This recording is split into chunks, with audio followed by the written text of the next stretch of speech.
Blame It on the Lizard, Jamie Agasheva.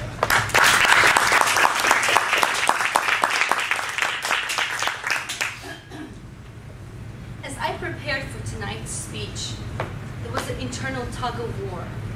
On one side, there was the fear of not having a good speech.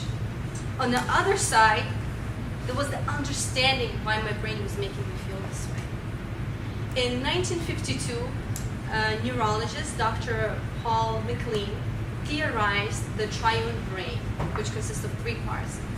The top portion, he called it the neomammalian cortex, and it's preoccupied with language, planning, and abstract thought.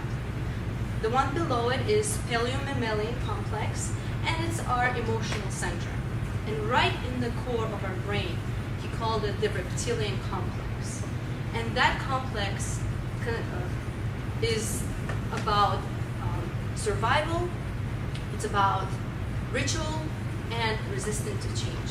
It was this part of the brain that was bringing the fear in me and raising the resistance about the sole purpose of my speech. Irony. But I had to fight the lizard. And tonight, I'm going to tell you how you can learn to recognize how to fight this lizard too, so you can be on your way to your full potential.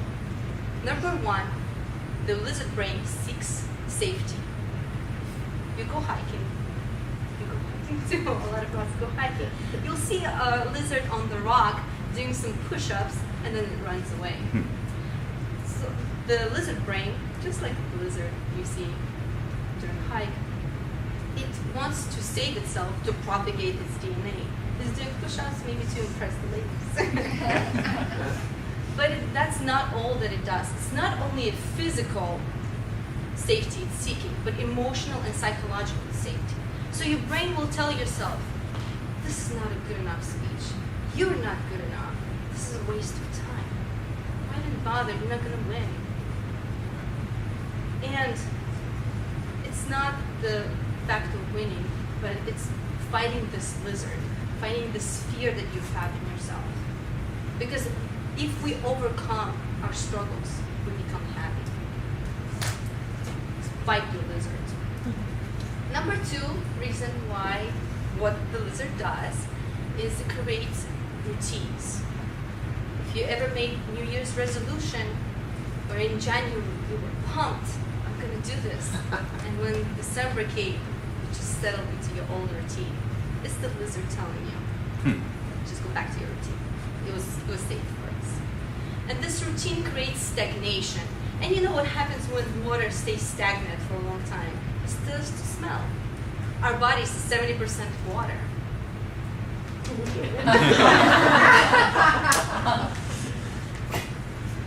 Being in a routine creates a rut, and those who have been in a rut makes us very unhappy.